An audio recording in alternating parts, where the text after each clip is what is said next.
Ingat lo ya, apa yang saya kasih tahu ini jangan anggap cuma mimpi belaka sehingga kamu melalaikannya, cuma mimpi.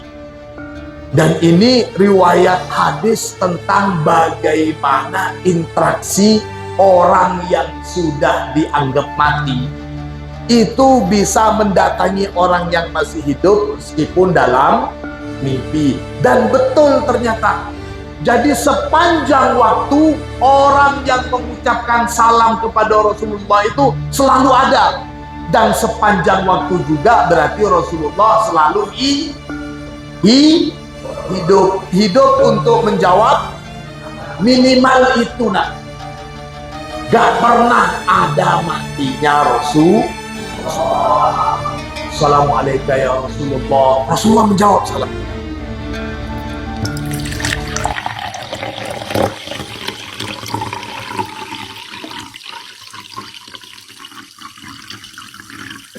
Bismillahirrahmanirrahim. Alhamdulillahi rabbil alamin.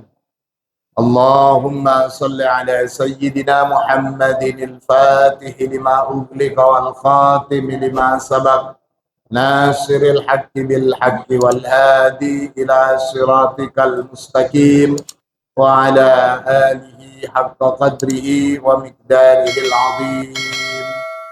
Rabbi shrah li sadri wa yassir li amri wahlul 'uqdatam min lisani yafqahu qawli, amma ba'd. Anak-anakku sekalian, segenap santri Al-Munawwariyah rahimakumullah. Kemarin kita sudah menelaah beberapa hadis dari Rasulullah sallallahu alaihi wasallam yang menginformasikan tentang sesuatu yang berkaitan dengan alam gaib. Kenapa dikatakan alam gaib?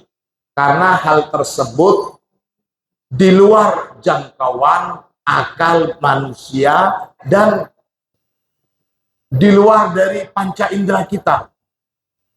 Tentang kehidupan ruh-ruh setelah mati. Dikabarkan itu. Dikatakan sebagai cakupan dalam alam gaib karena ini tidak bisa diteliti, tidak bisa dibuktikan. Secanggih apapun, sehebat apapun hasil dari pencapaian manusia saat ini, saya katakan saat ini, wallahu a'lam, kalau nanti di zaman-zaman berikutnya. Saat ini masih belum bisa mendeteksi bagaimana kehidupan di alam kubur. Bagaimana peristiwa keluarnya arwah manusia dari jasadnya saat mati. Yang kita lihat saat orang sakaratul maut, dia hanya sebagaimana kita saksikan, semakin pelannya nafasnya. Jadi kian mendekati ajal, nafasnya itu hitungannya makin pelan. Kalau kita sekarang enak nafas. Tapi orang yang sudah sakaratul maut sangat pelan. Kita lihatnya itu saja. Kita tidak bisa melihat bagaimana ruh itu keluar.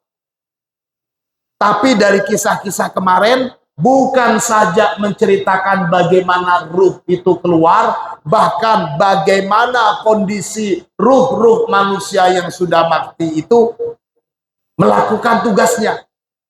Artinya dalam pembagiannya. Sudah ditentukan, ini ruhnya ini begini, ruhnya ini begini. Diceritakan oleh Rasulullah. Itu semua namanya sam'iyat. Apa? Sam'iyat, sesuatu yang hanya bisa didengar dari Rasulullah, juga dari Allah tentunya. Tapi tidak bisa dibuktikan. Terakhir kemarin kita sudah bahas tentang hadis yang menjelaskan tentang bagaimana ruhnya orang yang mati syahid. Nah sekarang masih dalam kaitannya itu juga, bahwasanya seorang mukmin yang termasuk mukmin khos menjadi ahlullah, dia itu bisa melihat apa yang dilakukan oleh sanak familinya yang masih hidup. Pekerjaan kita diperlihatkan oleh Allah kepada mereka. Maka ketika senang, ketika baik, mereka senang. Tapi kalau pekerjaan kita yang jelek, dosa-dosa kita yang diperlihatkan, mereka bersedih. Lalu berdoa, ya Allah, janganlah engkau matikan mereka sebelum engkau memberi hidayah kepada mereka sebagaimana yang telah engkau berikan hidayah kepada kami. Allahumma sholli ala Muhammad. Untuk kisah-kisah seperti ini hanya bisa dipercaya dan diimani oleh orang-orang yang beriman, bukan sekedar oleh umat Islam secara umum, bukan mereka yang sedikit-sedikit mengandalkan akal, menggunakan rasionya. Oh, ini tidak masuk akal, tidak diterima. Tapi betul-betul menggunakan keyakinannya, keimanannya. Oh, ini yang bersabda Rasulullah pasti benarnya. Kalian para santri adalah manusia-manusia yang memang dicetak untuk bisa mengimani hal-hal yang seperti ini. Kalau kalian sebagai santri saja masih menganggap remeh atau tidak mempedulikan, bahkan naudzubillah, itu cuman dongeng, gak mungkin. Kalau kisah seperti ini kalian nafikan, gak penting, maka apalagi yang bukan santri. Untuk itu, sekali lagi, sebelum kita bahas hadis-hadis lainnya yang lebih cerita dari pengalaman orang-orang yang berinteraksi dengan arwah-arwah yang sudah mati, maka ingin saya tekankan untuk diri saya dan semua yang hadir di sini, mari kita tebalkan keimanan kita dan kita yakini kebenaran kisah-kisah ini. Amin Allahumma. Amin. Ani benati Sabit bin Qais bin Syamasi, dari putrinya Sabit bin Qais bin Syamasi, annaha, bahwasanya bin qalat, berkata siapa ibnatu Sabit, dia berkisah begini, ro'a rojulun, ro'a telah melihat, ini maksudnya dalam mimpi ya, siapa seorang pria, minal muslimina, dari kalangan umat Islam. Melihat siapa? Sabit bin Qais. Melihat Sabit bin Qais. Jadi yang bercerita ini adalah putrinya Bapak Sabit. Yang bercerita siapa? Putrinya Bapak Sabit. Ada orang yang pernah melihat bapak saya, gitu. Fi manamihi, di dalam mimpinya. Jadi ada orang yang melihat bapak saya dalam mimpi. Apa katanya? Sabit bin Qais, di dalam mimpinya seorang muslim itu, dia bilang begini, faqala, maka berkata siapa Sabit bin Qais, ini sesungguhnya aku, lamma kutiltu bil amsi, ketika kutiltu telah dibunuh siapa aku, bil amsi kemarin, itu marro bi rojulun, marro melewati, bi padaku, rojulun siapa seorang pria, minal muslimina, dari kalangan umat Islam. Ketika Sabit bin Qais dia terbunuh di jalan Allah, jadi terbunuh fisabilillah. Saat terbunuh ada orang yang lewat, fantaza'a minni dir'an nafisatan, fantaza'a, maka melepas siapa rojul itu, minni, dariku, melepas apa? Dir'an nafisatan, melepas pada baju perangku yang sangat bagus. Jadi berperang, menggunakan baju perang, terbunuh. Setelah tahu Sabit bin Qais mati, baju perangnya itu karena mahal harganya dibuka, diambil. Wa manziluhu aqsal askari, dan rumahnya orang yang ngambil baju saya itu aqsal askari, di pojok tenda-tenda tentara, tenda-tenda pasukan perang. Wa inda manzilihi, dan di samping rumahnya itu farosun, ada kuda, yasiru fi tawwalihi, ya. Ada kuda yasiru, yang melaju berjalan, fi tawwalihi, di tali kendalinya. Waqad akfa ala dar'i burmatan. Waqad akfa, dan telah meletakkan siapa rojul ala dar'i, di atasnya baju perangku itu, burmatan, kuali dari batu. Jadi disembunyikan. Begini, seseorang bermimpi bertemu dengan Sabit bin Qais. Nah, Sabit bin Qais ini ngasih tahu ke orang itu, wahai rajul, kemarin waktu saya mati, ada orang yang melewati jenazah saya. Nah, dia melihat baju perang yang saya pakai bagus. Akhirnya diambil baju perang itu. Rumah orang itu di sini loh, di pojokan perkemahan bala tentara. Di samping rumahnya itu ada kuda yang melewati tali kendalinya. Baju perang saya itu ditaruh di bawahnya kuali yang terbuat dari batu, disembunyikan sengaja. Waja'ala fauqal burmah rohlan, dan si rojul itu meletakkan di atas kuali itu rohlan, karung. Ini baju perang, kemudian ditaruh di atasnya itu batu kuali. Setelah itu ditutup dengan karung, sengaja disembunyikan. Fati Khalidan, kemudian di dalam mimpi itu Sabit bin Qais bilang ke si orang ini, Fati Khalidan, maka coba kamu datang ke Khalid bin Walid, panglima perangnya Khalid bin Walid.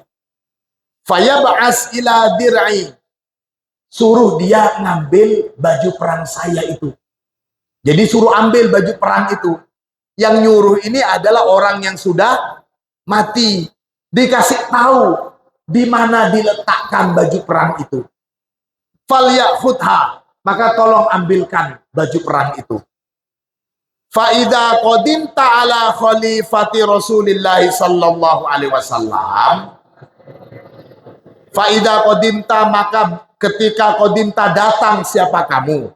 Ala khalifati Rasulillah, menemui khalifah Rasulullah.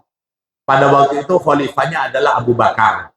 Kalau kamu nanti sempat ketemu dengan khalifah Rasulullah yakni Abu Bakar, fa'alimhu, kasih tahu khalifah Abu Bakar itu, anna alayya minad daini kada, kasih tahu ke khalifah Abu Bakar, anna alayya, bahwasanya saya punya hutang kada sekian. Jadi yang mati ngasih tahu, tolong sampaikan ke khalifah, saya punya hutang sekian. Wali minal mal kada, wali dan bagi saya, atau saya punya minal mali dari harta kada sekian. Saya punya hutang sekian, dan saya juga punya harta sekian. Baju perangnya itu juga suruh ambil. Suruh ambilkan dan tolong suruh jualin supaya bisa menambah keuangannya untuk bisa bayar utang. Wa fulanun min rokiki atikun. Wa fulanun, dan adapun seseorang min rokiki, dari hambaku, atikun, merdeka. Jadi sudah saya merdekakan. Yang namanya ini sudah saya merdekakan, dia merdeka. Gitu. Nah, setelah ngasih tahu begitu, masih dalam mimpi, wa iyyaka antakula hada hulumun fatudi'ahu. Wa iyyaka, dan janganlah kamu antakula, pada akan menganggap hada hulumun, ini cuman sekedar mimpi. Fatudi'ahu, kemudian kamu mengabaikannya. Ingat lo ya, apa yang saya kasih tahu ini jangan anggap cuman mimpi belaka sehingga kamu melalaikannya, cuman mimpi. Paham maksudnya? Tadi apa yang dikasih tahu? Baju perang. Kemudian kalau ketemu sama khalifah, kasih tahu kalau saya punya utang dan saya punya harta sekian. Gitu maksudnya. Orang yang sudah mati ini, Sabit bin Qais ini ngasih tahu juga, awas lo ya, jangan anggap ini cuma mimpi saja kemudian kamu melalaikan. Paham maksudnya ya? Fa'ata Khalidan. Fa'ata, kemudian datang siapa rojul yang bermimpi itu, Khalidan, ke Khalid bin Walid. Karena tadi disuruh datang ke Khalid bin Walid, dia datang ke Khalid bin Walid. Faba'asa ila dir'i. Dia datang ke Khalid bin Walid. Kenapa? Karena Khalid bin Walid sebagai panglima perang yang membawahi semua pasukan perangnya. Lantas dia mencari sama Khalid bin Walid baju perang yang katanya ditaruh di bawahnya kuali terbuat dari batu dan ditutup dengan karung. Tempatnya di pojok rumah itu. Nah, dicari sama Khalid bin Walid. Fawajadaha, maka mendapatkan siapa Khalid bin Walid pada baju perang itu. Kama dzakaro, sebagaimana yang menyebutkan siapa Sabit bin Qais. Wa qadima ala Abi Bakrin. Wa qadima, dan mendatangi siapa orang yang mimpi tadi, ala Abi Bakrin, ke Khalifah Abu Bakar As-Siddiq radhiyallahu an. Fa akhbaro, kemudian mengabarkan siapa rojul tadi kepada Abu Bakar. Wahai sahabat Abu Bakar, wahai Khalifah, saya semalam mimpi ketemu dengan Sabit bin Qais. Dia bercerita begini, dan dia bilang katanya punya hutang. Setelah mendapat kabar itu, fa'angfada Abu Bakar wasiyatahu. Fa'angfada, maka melaksanakan Abu Bakar, siapa Khalifah Abu Bakar, wasiyatahu, pada wasiat Sabit bin Qais. Jadi itu jelas sekali. Dan ini riwayat hadis tentang bagaimana interaksi orang yang sudah dianggap mati syahid, itu bisa mendatangi orang yang masih hidup meskipun dalam mimpi. Dan betul ternyata, sampai ngasih tahu sesuatu, oh ini taruh di sini, ditaruh di sini. Berarti kan memang dilihat betul, ditaruh di mana ini baju perang saya. Oh, ditaruh di sana ya. Oh, ditaruh di sana. Allahumma shalli ala Muhammad.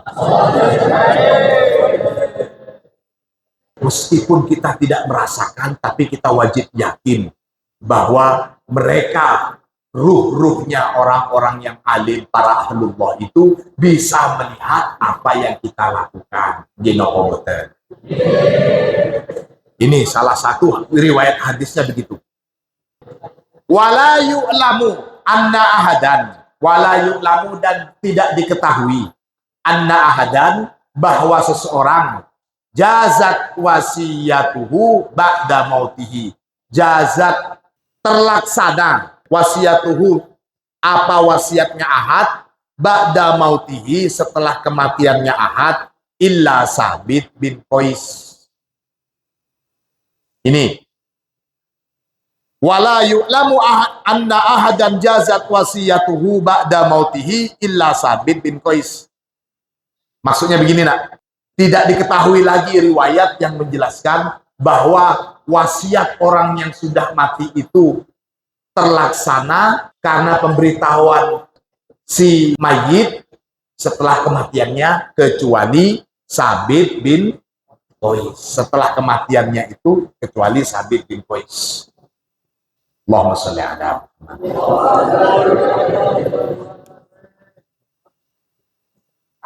Itu arwah syuhada. Kita lanjutkan arwahus siddiqin wan nabiyyin. Arwah-arwahnya orang-orang as-siddiq dan arwah-arwahnya para nabi. Wa yakunu laha, wa yakunu dan ada laha bagi arwahus siddiqin wan nabiyyin laha an-naf'u at-tam, yakni kemanfaatan yang sempurna. Kalau yang syahid saja bisa ngasih tahu, oh ini barangnya ada di sini, ada di sini, ada di sini. Yang mati syahid saja bisa mengabarkan sesuatu kepada yang masih hidup, apalagi ruh-ruhnya kaum as-siddiq dan para nabi. Syuhada itu derajatnya di bawahnya as-siddiq, as-siddiq di bawahnya para nabi. Yang syuhada saja bisa berkomunikasi dengan yang masih hidup meskipun dalam mimpi, apalagi yang as-siddiqin dan para nabi. Itu maksudnya. Wa tasrif al-kamil fi ahli dunya wa ahli barzakh bin naf'i wad durri. Bisa bertindak dengan sesuatu yang sempurna, dengan tindakan sempurna fi ahli dunia, dalam urusan para penduduk dunia, maksudnya yang masih hidup, wa ahlil barzakh, dan para penduduk alam barzakh yang sudah ada di kuburan, bin naf'i, dengan memberikan kemanfaatan, wad durri, dan mendatangkan kemudorotan. Allahumma sholli ala Muhammad. Jadi ruhnya kaum as-siddiq dan para nabi itu bisa mendatangkan kemanfaatan ataupun kemudorotan. Qala Rasulullah sallallahu alaihi wasallam. Rasulullah sallallahu alaihi wasallam bersabda, hayati, adapun kehidupanku, khairun, ialah lebih baik, lakum, bagi kalian, tuhadditsuna, kalian bisa berbicara denganku, maksudnya wa yuhaddatsu lakum, dan kalian juga bisa diajak bicara. Jadi ketika Rasulullah masih hidup, sahabat bisa berkomunikasi langsung dengan Rasulullah, dan mereka juga bisa mendengarkan sabdanya Rasul. Wa wafati, dan adapun kematianku, adapun wafatku, kata Rasulullah, khairun lakum, ialah lebih baik, lakum, bagi kalian, tu'radu alayya, tu'radu, diperlihatkan, alayya, kepadaku, kata Rasulullah, a'malukum, apa amalan-amalan kalian. Fama, maka apa-apa, karena yang ada apa ma, min hasanin, dari perbuatan baik, hamidtu, maka memuji siapa aku, Allah, kepada Allah, alaihi, atas ma, atas amalan yang baik itu. Wa makana min sayyi'in, wa ma, dan apa-apa kana yang ada apa ma, min sayyi'in, dari perbuatan jelek, istaghfartu, maka meminta ampun siapa aku, Allah, kepada Allah, lakum, untuk kalian. Anak-anakku sekalian, segenap santri Al-Munawwariyah rahimahullah.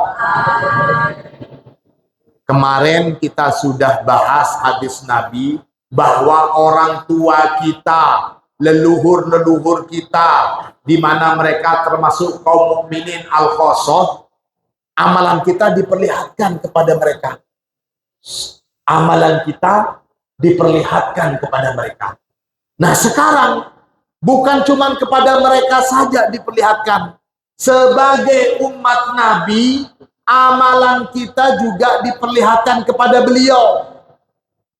Ya Rasulullah, ini loh umat kamu, kalangan santri Al-Munawwariyah, begini mereka aktif ibadahnya, mereka menjadi anak-anak yang solehin dan solehah.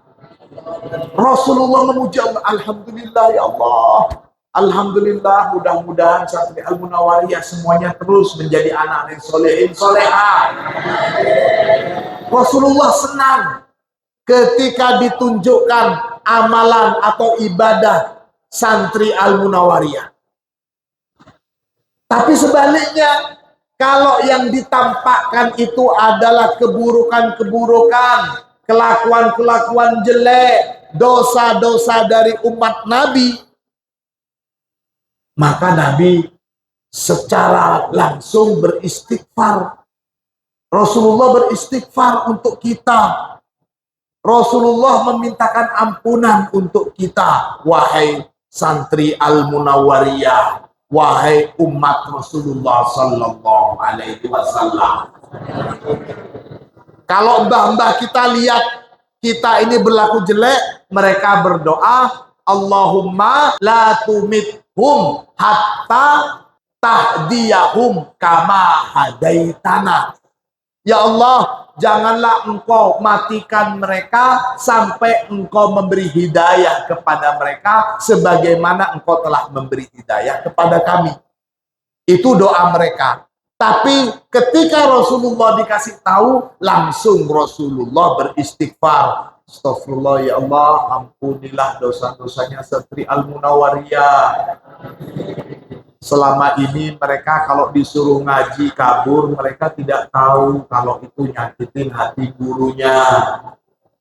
Ketika disuruh sekolah, mereka kabur, mereka tidak tahu atau lupa kalau itu ngerepotin guru-guru di kelas. Ampunin mereka ya Allah. Allahumma sholli ala Muhammad. Wa qala Rasulullah sallallahu alaihi wasallam, dan Rasulullah sallallahu alaihi wasallam bersabda, al-anbiya'u, adapun para nabi, ahya'un,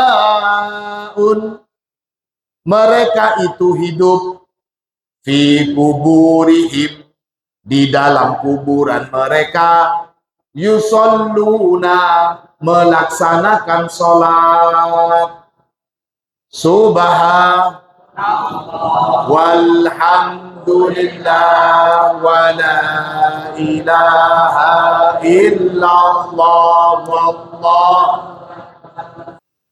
Para nabi, kata Rasulullah, para nabi mereka itu jangan dianggap mati, mereka itu hidup di dalam kuburan mereka, mereka melaksanakan sholat.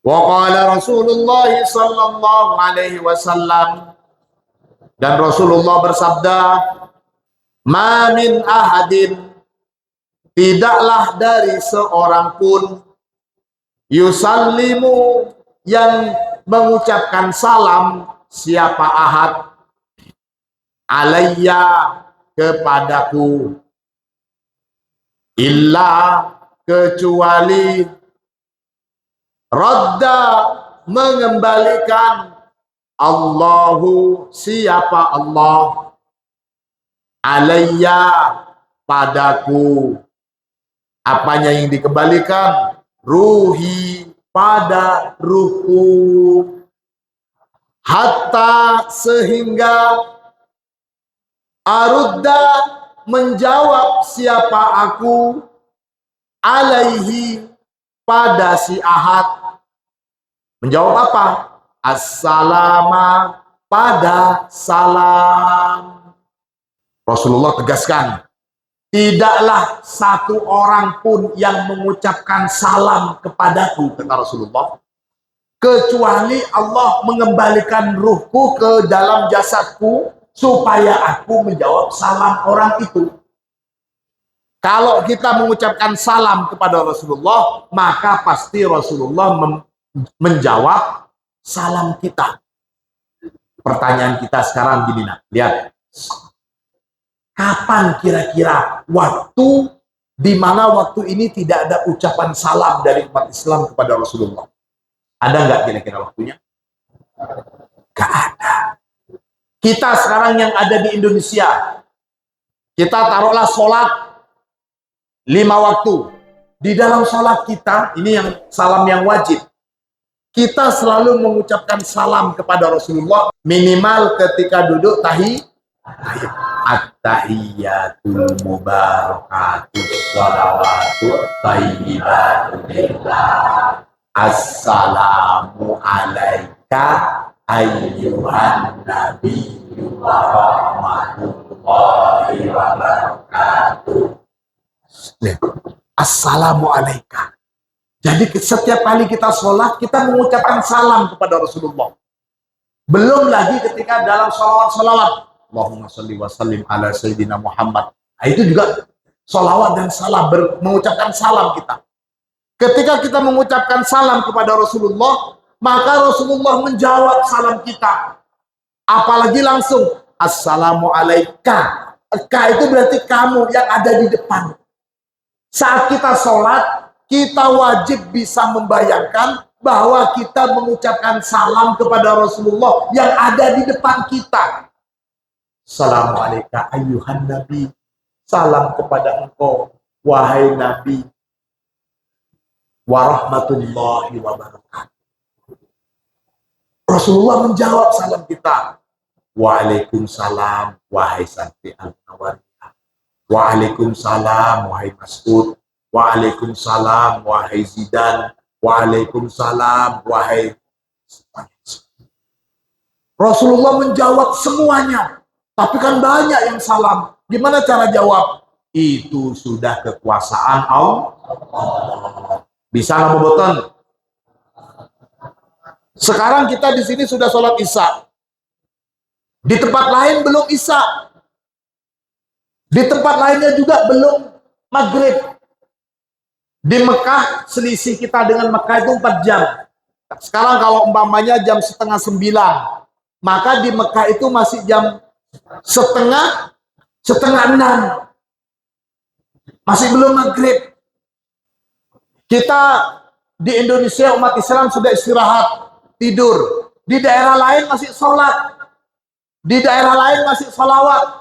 Jadi sepanjang waktu orang yang mengucapkan salam kepada Rasulullah itu selalu ada. Dan sepanjang waktu juga berarti Rasulullah selalu hidup untuk menjawab minimal itu nak. Gak pernah ada matinya Rasulullah. Assalamualaikum ya Rasulullah. Rasulullah menjawab salam kita. Sama-sama. Assalamu alayka ya Nabi Allah. Assalamu alayka ya Rasulullah.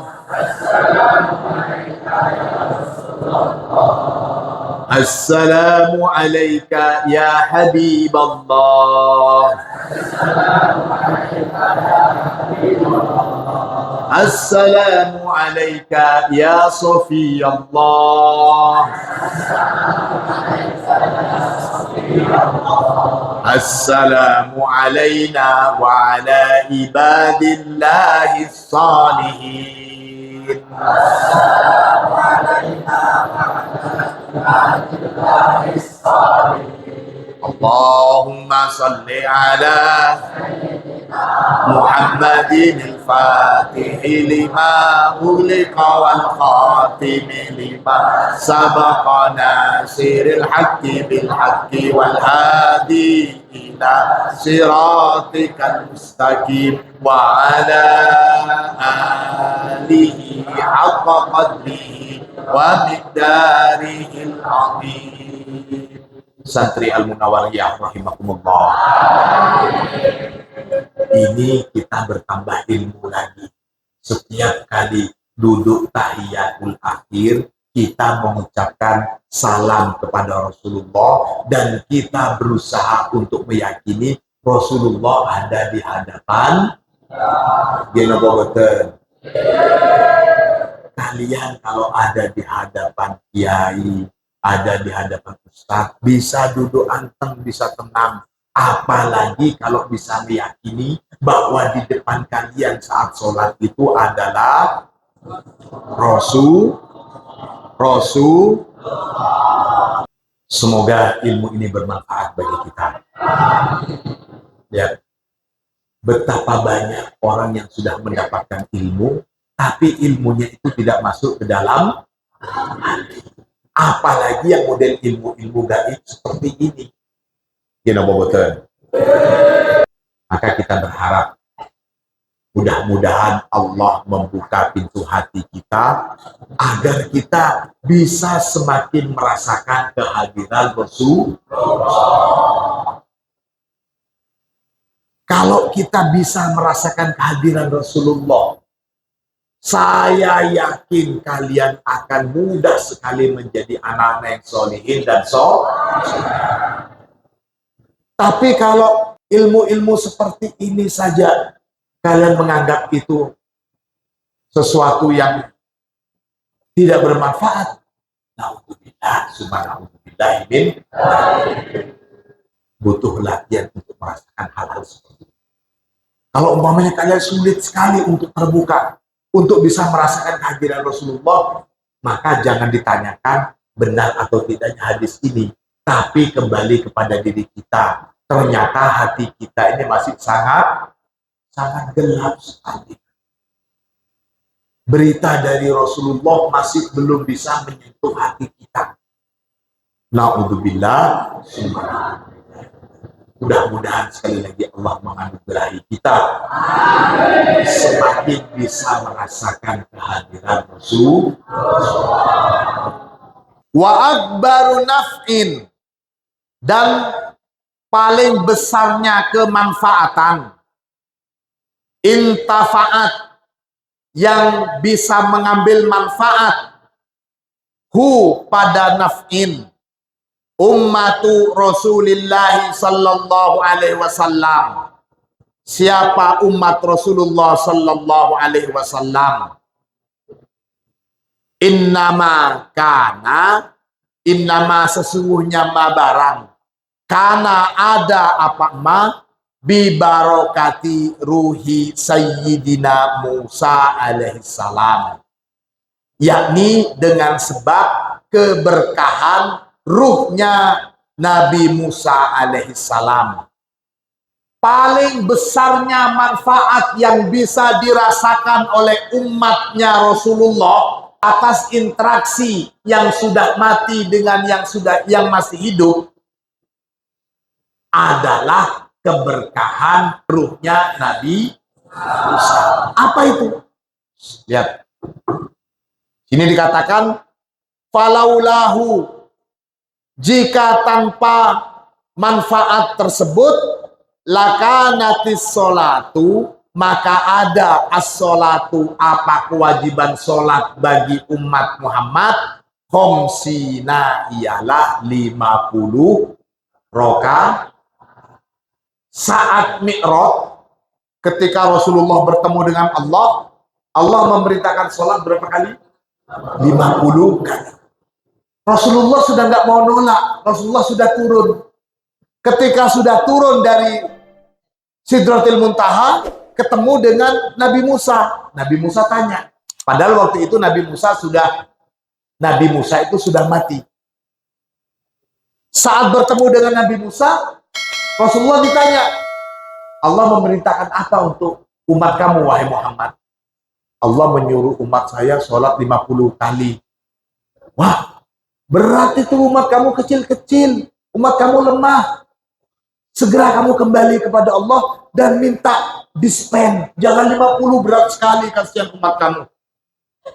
Akhirnya Rasulullah mengikuti saran dari Nabi Musa. Padahal Nabi Musa waktu itu sudah genobobotan. Nabi Muhammad datang kepada Allah. Akhirnya minta dikurangin oleh Allah. Dari 50 dikurangin 5, jadi 45. Setelah itu turun lagi Nabi Muhammad, ketemu lagi dengan Nabi Musa. Bagaimana Muhammad? Bisa dikurangin oleh Allah. Alhamdulillah sudah dapat dispensasi. Jadi berapa? Sekarang sudah dikurangin 5, alhamdulillah. Cuman 40, jadi sekarang 45. Waduh, itu masih berat. Umat kamu itu kecil-kecil. Gak mungkin kuat umat kamu sholat 45 kali sehari semalam. Terus gimana dong? Ya datang lagi ke Allah. Datang lagi Nabi Muhammad ke Allah. Dikurangin lagi 5, terus seperti itu. Sampai terakhir tinggal 5 waktu. Nah setelah 5 waktu, Nabi Musa masih tanya lagi, gimana Muhammad? Alhamdulillah sudah dikurangin, sekarang tinggal 5 waktu. Sudah, minta kurangin lagi, nggak usah sholat-sholatan, kasihan umat kamu. Nabi Muhammad langsung bilang, enggak wahai Nabi Musa, saya malu sama Allah, masa cuma sholat 5 waktu saja, minta dikurangin, minta ditiadakan. Saya yakin umat saya pasti mampu melaksanakan sholat 5 waktu. Amin, Allahumma. Amin. Pertemuan antara Rasulullah dengan Nabi Musa yang sudah mati, kemudian memberikan keuntungan sholat yang sebelumnya 50 kali menjadi 5 kali. Apakah ada orang yang masih menganggap tidak mungkin bisa berkomunikasi dengan orang yang sudah mati? Kalau ada yang menganggap nggak mungkin orang yang hidup itu bisa berkomunikasi dengan yang sudah mati, tinggal bilang begini kalian. Kalau kamu tidak percaya bahwa orang yang mati itu bisa berkomunikasi dengan yang masih hidup, maka kamu jangan sholat 5 kali sehari semalam. Tapi sholatnya 50 kali. Kenapa? Karena Allah perintahkan pertama kali sholat 50 kali. Itu karena hasil negosiasi, hasil nego antara Rasulullah dengan Nabi Musa yang sudah mati waktu itu, jadi tinggal 5. Kalau kamu nggak percaya dengan komunikasi antara yang masih hidup dengan yang sudah mati, maka seharusnya jangan percaya juga sholat cuma 5 waktu.